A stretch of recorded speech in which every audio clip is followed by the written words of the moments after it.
Remember what they did to Joe the plumber? All they did was ask this guy a question. When Barack Obama came strolling unannounced into his front yard, he just asked him a question. This person actually lies. And the national media, Bill, when's that new videotape of another angry GOP crazy person coming in? We got to get it on the air. Is that what they're waiting for? Is that what's happening?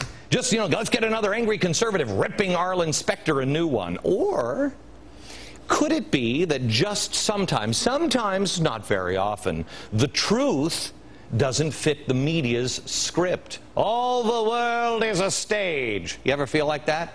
You ever feel like what you're seeing on this stupid little box ain't the truth? Here's the one thing tonight. While the media doesn't bother looking into fake doctors, real ones are giving the president scary advice. Let's talk about one of those real doctors. Dr. Ezekiel Emanuel, Rahm's brother.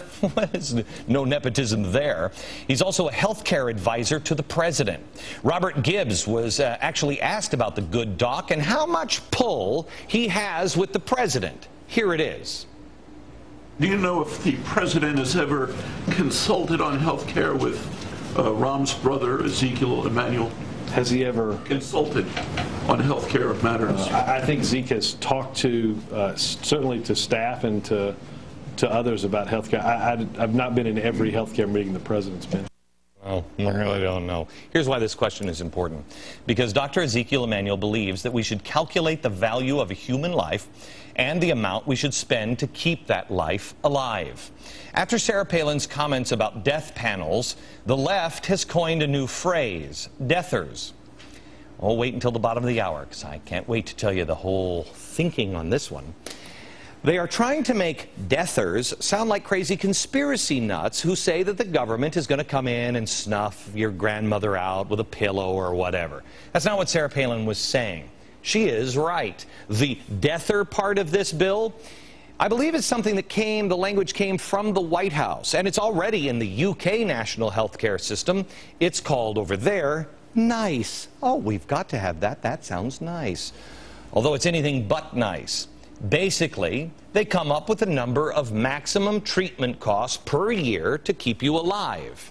In a recent interview, Dr. Zeke says, about 15 years ago, I did think that rationing was necessary, because of cost issues, but I've come to change my mind. Really? Then why were you talking about it, even in the context of an emergency as recent as January of this year? I mean, did the heavens open up last night and say, Zeke, don't do it? Is that what happened? Because I think maybe a reporter should stop not looking into fake doctors and look at the real doctor and ask old Zeke a question. What was the epiphany? Was it, hey, you know what? I'm from the SCIU. You need to shut up here on that, okay? You know what's happening? Is that what's happening? Somebody should answer the question.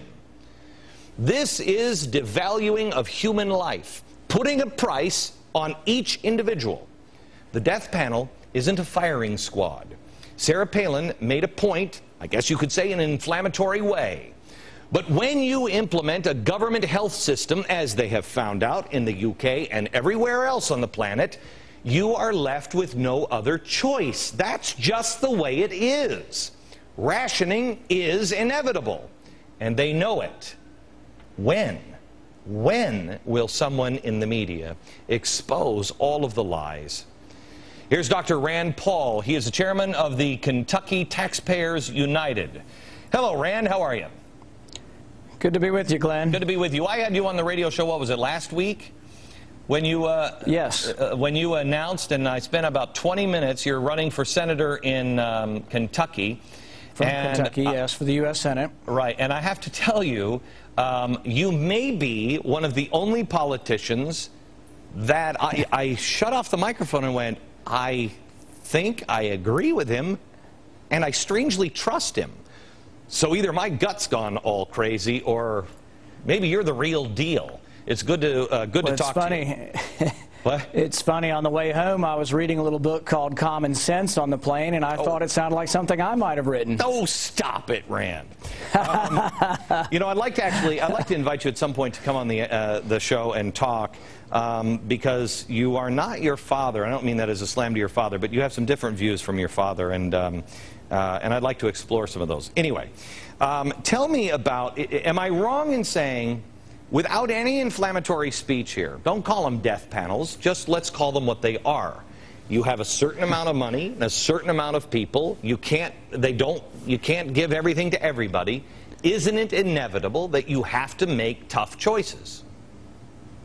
Well, you know, the president says he's not going to pull the plug on Grandma, but I think what he really means is he's not going to put the plug in the first place, because you have to decide. Some committee's going to decide what is the cost-benefit analysis for Grandma. Right. Grandma's not just your grandmother, she's a statistic, and we have to decide what is the cost to society to keep her alive, and I think she won't get plugged in. Her ventilator won't be plugged in if she's 92 years old, right, because society may say we don't have enough money to do that. Okay, there's a couple of things here that Tom Daschle defined his federal health care board in his book Critical: What We Can Do About the Health Care Crisis. Remember, this is the guy that was going to be the head of the HHS. He said, like the Federal Reserve, which worked out so well, the Federal Health Board would be composed of highly independent experts insulated from politics.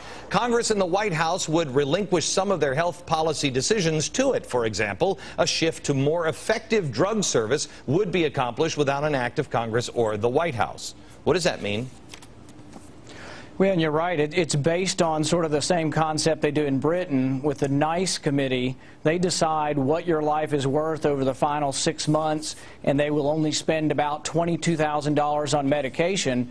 So you have families. You have a guy with cancer right now in Britain who wants a drug that's called Sutent, but it's going to cost $54,000, so they just tell him, you're out of luck, you cost too much. Okay. We don't have enough money for you, because the average person is only going to be worth about $22,000 in medicine. Okay. You know what, I could spend the time, and you know, viewers, you can look up, it's IMAC, and there's also the FCCCE. Those are two boards. One's, I think, in the stimulus package. Is it the stimulus package? And the other one is in the health care bill. And basically, these are the panels, the experts that will decide these things. But I'd rather, instead of going there, I would rather talk to you a little bit about, I've been thinking an awful lot about, okay, how do we fix this? How do we do this? First of all, let me just ask you the thing that I have not heard anybody talk about on rationing. Okay, yes, if the government's not making the decision, the capitalist system makes the decision by, I'm sorry, we can't afford that, and you know, you're just going to, grandma's not going to get the heart and lung whatever because she can't afford it. And everybody will say that that's horrible, but if you allow people with money to be able to do it, doesn't that make that treatment eventually, that very expensive treatment, cheaper years down the road? If you don't have that capitalist money pouring in for the new expensive technology, it never is invented. You never grow, do you? Exactly. I remember as a kid the first calculator, $300, and all it did was add, subtract, multiply, and divide, and now you get fabulous calculator/computer for $30. So yeah, the price comes down as you open up to the marketplace and more people can engage in buying the product. But I think what we have to look at is, some people say, well, we don't want the government making the decisions, and they say, oh, well, now the insurance companies make the decisions. What we need to do is figure out a system where the consumer or the patient gets to make more of his own decisions. Thank you. And there are possibilities for that. But our problem is what we do now is we're complaining about Obama's system, but nobody's presenting an alternative. What I'm saying is there is an alternative. What you need is multi-year insurance. You need health insurance to be more like term life insurance. If I have a heart attack today and I have term life insurance, I'm on a 20-year contract. They don't increase my rate. But if I have a heart attack today and survive, my health insurance will be doubled because I'm on a one-year contract. We need multi-year contracts. The other thing, and Rand, I'd love to have you back and talk about this. The other thing is insurance you should be able to buy across state lines. I mean, hello, it's the government that's wrecking this system. And also, you and I talked about an idea of giving tax breaks to doctors. I mean, here they are. There's these evil rich people. Give them tax breaks if they will go work in a clinic, if they will see, poor people. Let them write all of that off, and you'll let the system fix itself. But the government won't get out of the way. And that simple tax change could change quite a bit, because not only would physicians be able to deduct service they didn't get paid for or that they did voluntarily through charity, you could also get out of the way the middleman, the Medicaid system that is collecting all the taxes, swirling it around in your state capital and sending about 50 cents back to take care of people. All of a sudden it would be 100% of it taking care of the patient instead of 50% of it being lost in the bureaucracy of government. Okay. Rand, thank you very much. Again, running for the Senate in Kentucky, Rand Paul. Now